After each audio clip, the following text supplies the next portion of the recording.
দর্শক, আমি S M আনিলক, ধাঁধার জগতের সেরা পেজ এবং ইউটিউব পেজ থেকে অনেক অনেক ধন্যবাদ জানাই।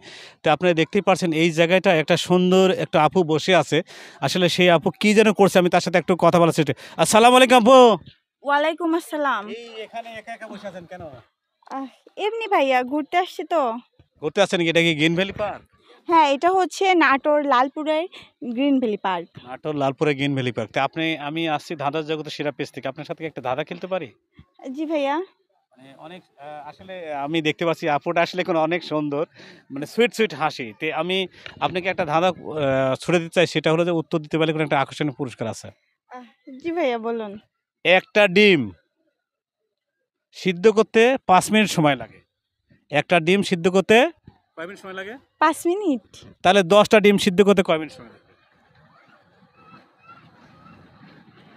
একটা হ্যাঁ, একটা ডিম সিদ্ধ করতে 5 মিনিট সময় লাগে, আর 10টা ডিম সিদ্ধ করতে